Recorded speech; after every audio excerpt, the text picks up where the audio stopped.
Chapter 21 Muspel. The fog thickened so that the two suns wholly disappeared, and all grew as black as night. Nightspore could no longer see his companion. The water lapped gently against the side of the island raft. "You say the night is past," said Nightspore, "but the night is still here. Am I dead or alive?" "You are still in Kristallman's world, but you belong to it no more. We are approaching Muspel." Nightspore felt a strong, silent throbbing of the air, a rhythmical pulsation in 4/4 time. "There is the drumming," he exclaimed. "Do you understand it, or have you forgotten?" "I half understand it, but I'm all confused." "It's evident Kristallman has dug his claws into you pretty deeply," said Crag. "The sound comes from Muspel, but the rhythm is caused by its traveling through Kristallman's atmosphere. His nature is rhythm, as he loves to call it, or dull, deadly repetition, as I name it." "I remember," said Nightspore, biting his nails in the dark. The throbbing became audible. It now sounded like a distant drum. A small patch of strange light in the far distance, straight ahead of them, began faintly to illuminate the floating island and the glassy sea around it. "Do all men escape from that ghastly world, or only I and a few like me?" asked Nightspore. "If all escape, I shouldn't sweat, my friend. There's hard work and anguish, and the risk of total death waiting for us yonder." Nightspore's heart sank. "Have I not finished, then?" "If you wish it. You have got through. But will you wish it?" The drumming grew loud and painful. The light resolved itself into a tiny oblong of mysterious brightness in a huge wall of night. Crag's dim and rock-like features were revealed. "I can't face rebirth," said Nightspore. "The horror of death is nothing to it." "You will choose." "I can do nothing. Kristallman is too powerful. I barely escaped with my own soul." "You are still stupid with earth fumes and see nothing straight," said Crag. Nightspore made no reply, but seemed to be trying to recall something. The water around them was so still, colorless, and transparent that they scarcely seemed to be borne up by liquid matter at all. Muspel's corpse had disappeared. The drumming was now like the clanging of iron. The oblong patch of light grew much bigger. It burned fierce and wild. The darkness above, below, and on either side of it began to shape itself into the semblance of a huge black wall without bounds. "Is that really a wall we are coming to?" "You will soon find out. What you see is Muspel, and that light is the gate you have to enter." Nightspore's heart beat wildly. "Shall I remember?" he muttered. "Yes, you'll remember." "Accompany Crag, or I shall be lost." "There is nothing for me to do in there. I shall wait outside for you." "Are you returning to the struggle?" demanded Nightspore, gnawing his fingertips. "Yes." "I dare not." The thunderous clangor of the rhythmical beats struck on his head like actual blows. The light glared so vividly that he was no longer able to look at it. It had the startling irregularity of continuous lightning, but it possessed this further peculiarity, that it seemed somehow to give out not actual light, but emotion seen as light. They continued to approach the wall of darkness, straight toward the door. The glass-like water flowed right against it, its surface reaching almost up to the threshold. They could not speak any more. The noise was too deafening. In a few minutes they were before the gateway. Nightspore turned his back and hid his eyes with his two hands, but even then he was blinded by the light. So passionate were his feelings that his body seemed to enlarge itself. At every frightful beat of sound, he quivered violently. The entrance was doorless. Crag jumped onto the rocky platform and pulled Nightspore after him. Once through the gateway, the light vanished. The rhythmical sound blows totally ceased. Nightspore dropped his hands. All was dark and quiet as an opened tomb, but the air was filled with grim, burning passion, which was to light and sound what light itself is to opaque color. Nightspore pressed his hand to his heart. "I don't know if I can endure it," he said, looking toward Crag. He felt his person far more vividly and distinctly than if he had been able to see him. "Go in and lose no time, Nightspore. Time here is more precious than on Earth. We can't squander the minutes. There are terrible and tragic affairs to attend to which won't wait for us. Go in at once. Stop for nothing." "Where shall I go to?" muttered Nightspore. "I have forgotten everything." "Enter, enter. There is only one way. You can't mistake it." "Why do you bid me go in if I am to come out again?" "To have your wounds healed." Almost before the words had left his mouth, Crag sprang back onto the island raft. Nightspore involuntarily started after him, but at once recovered himself and remained standing where he was. Crag was completely invisible. Everything outside was black night. The moment he had gone, a feeling shot up in Nightspore's heart like 1,000 trumpets. Straight in front of him, almost at his feet, was the lower end of a steep, narrow, circular flight of stone steps. There was no other way forward. He put his foot on the bottom stair, at the same time peering aloft. He saw nothing, yet as he proceeded upward, every inch of the way was perceptible to his inner feelings. The staircase was cold, dismal, and deserted, but it seemed to him, in his exaltation of soul, like a stairway to heaven. After he had mounted a dozen steps or so, he paused to take a breath.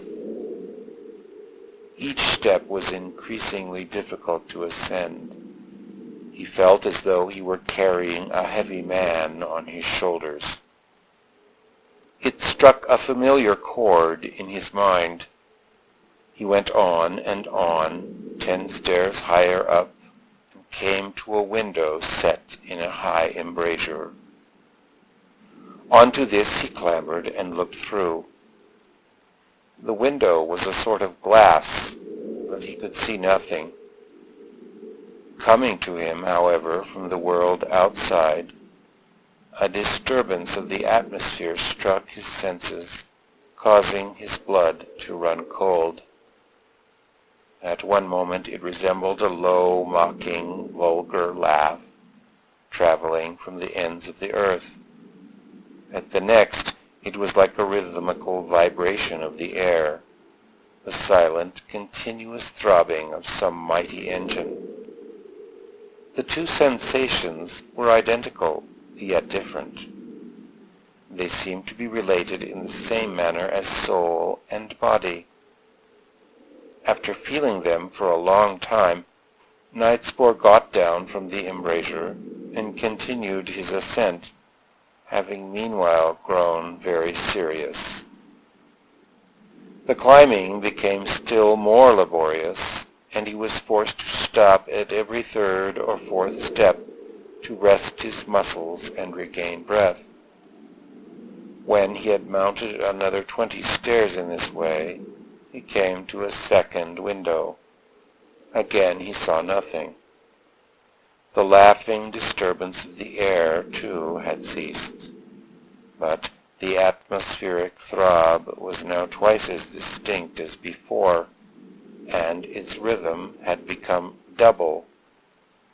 There were two separate pulses. One was in the time of a march, the other in the time of a waltz. The first was bitter and petrifying to feel, but the second was gay, enervating, and horrible. Nightspore spent little time at that window, for he felt that he was on the eve of a great discovery, and that something far more important awaited him higher up. He proceeded aloft. The ascent grew more and more exhausting, so much so that he had frequently to sit down, utterly crushed by his own dead weight. Still, he got to the third window. He climbed into the embrasure. His feelings translated themselves into vision, and he saw a sight that caused him to turn pale. A gigantic, self-luminous sphere was hanging in the sky, occupying nearly the whole of it. This sphere was composed entirely of two kinds of active beings. They were a myriad of tiny green corpuscles, varying in size from the very small to the almost indiscernible. They were not green, but he somehow saw them so. They were all striving in one direction, toward himself, toward Muspel, but were too feeble and miniature to make any headway. Their action produced the marching rhythm he had previously felt, but this rhythm was not intrinsic in the corpuscles themselves, but was a consequence of the obstruction they met with. And surrounding these atoms of life and light were far larger whirls of white light that gyrated hither and thither, carrying the green corpuscles with them wherever they desired. Their whirling motion was accompanied by the waltzing rhythm. It seemed to Nightspore that the green atoms were not only being danced about against their will, but were suffering excruciating shame and degradation in consequence.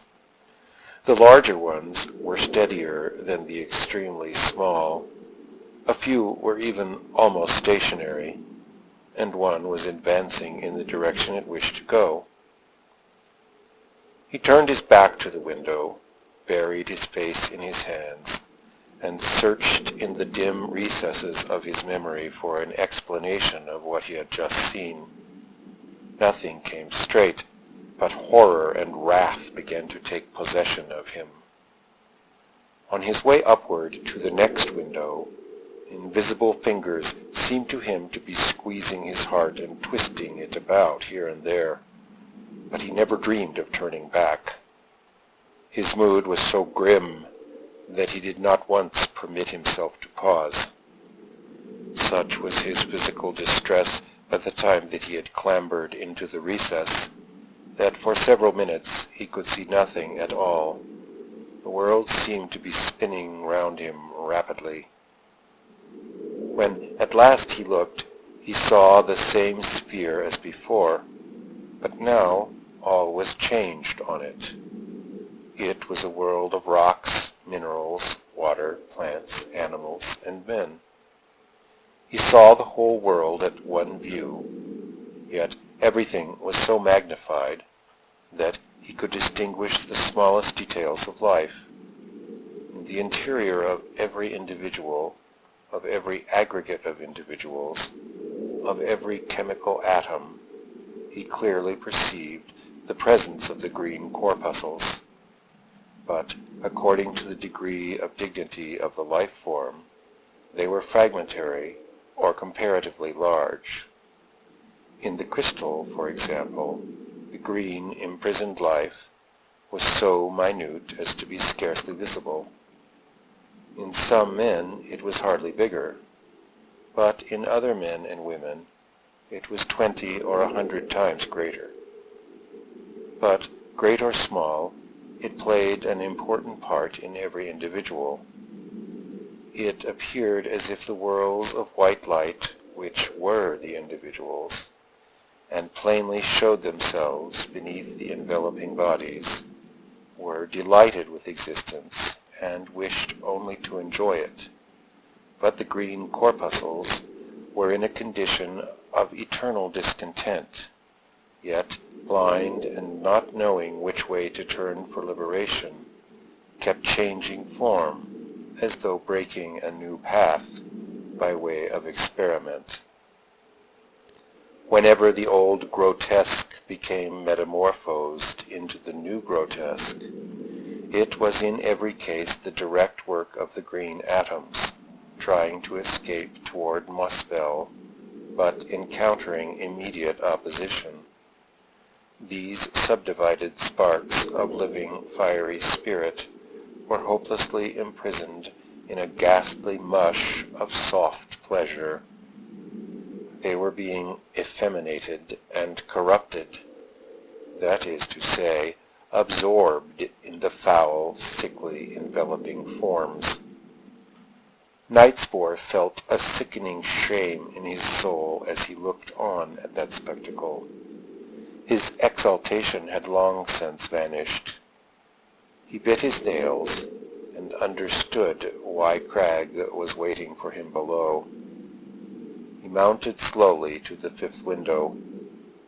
The pressure of air against him was as strong as a full gale, divested of violence and irregularity, so that he was not for an instant suffered to relax his efforts.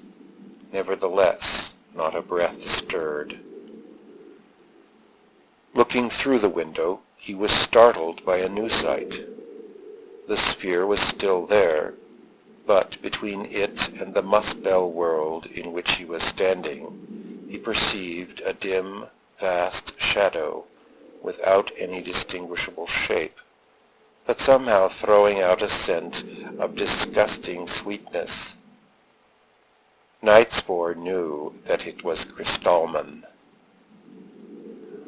A flood of fierce light, but it was not light, but passion, was streaming all the time from Muspel to the shadow, and through it. When, however, it emerged on the other side, which was the sphere, the light was altered in character. It became split, as by a prism, into the two forms of life which he had previously seen, the green corpuscles and the whirls. What had been fiery spirit but a moment ago was now a disgusting mass of crawling, wriggling individuals, each whirl of pleasure-seeking will having as a nucleus a fragmentary spark of living green fire. Nightspore recollected the back rays of Starkness and it flashed across him with a certainty of truth that the green sparks were the back rays, and the whirls the forward rays of Muspel. The former were trying desperately to return to their place of origin, but they were overpowered by the brute force of the latter, which wished only to remain where they were. The individual worlds were jostling and fighting with, and even devouring each other.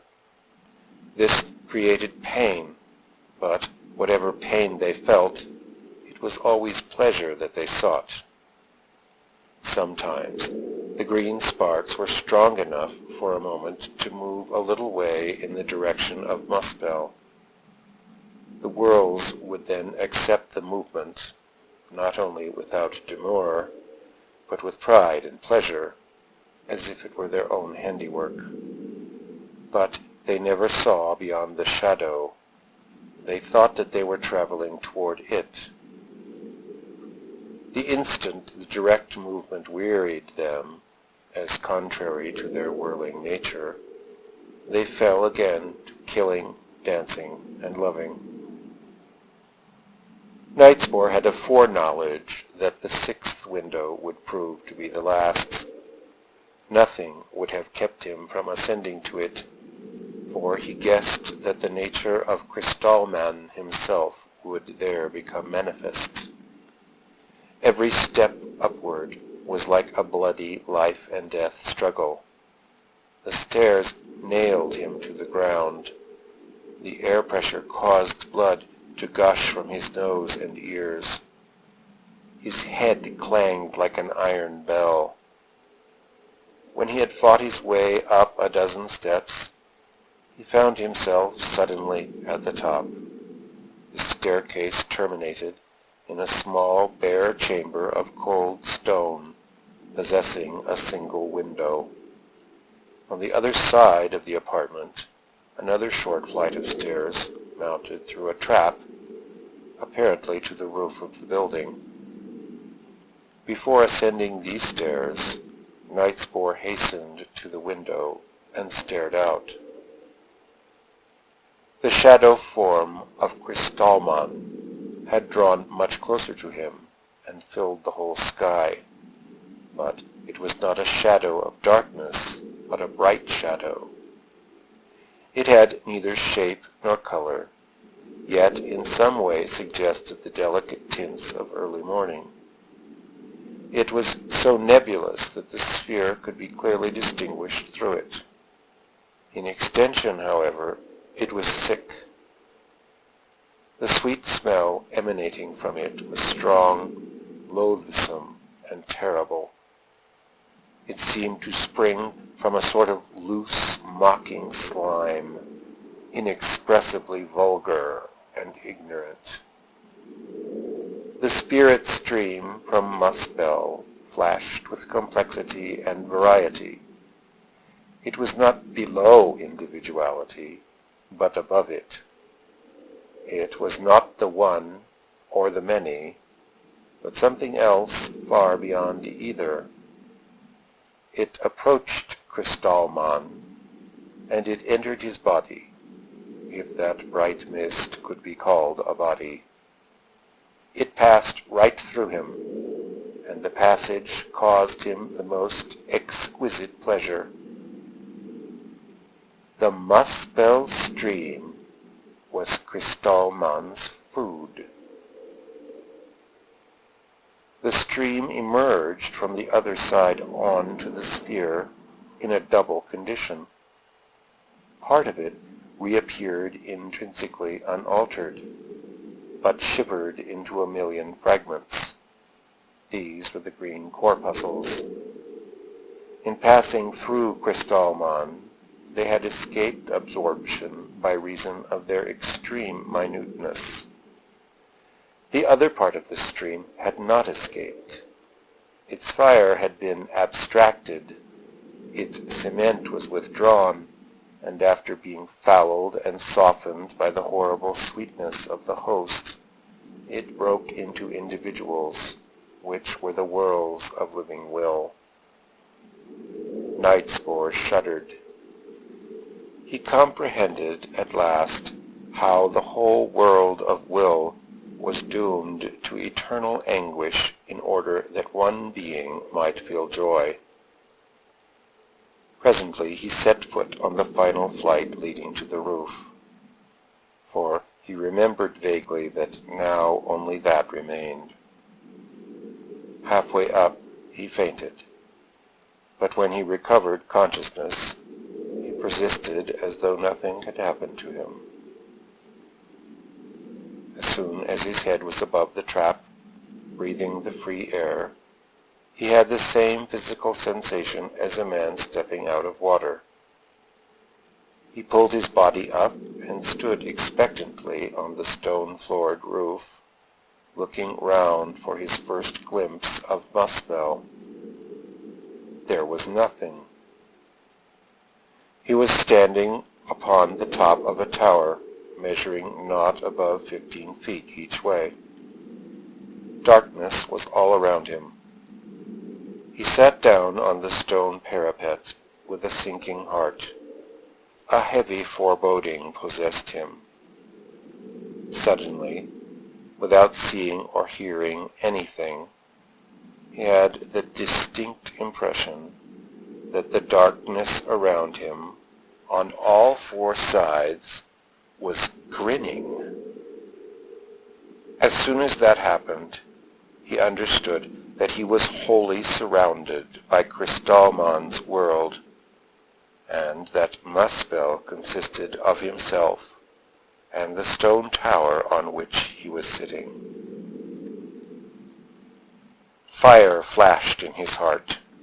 Millions upon millions of grotesque, vulgar, ridiculous, sweetened individuals, once spirit, were calling out from their degradation and agony for salvation from Muspel. To answer that cry, there was only himself, and Crag waiting below, and Surtur. But where was Surtur? The truth forced itself on him in all its cold, brutal reality. Muspel was no all-powerful universe, tolerating from pure indifference the existence side by side with it of another false world which had no right to be.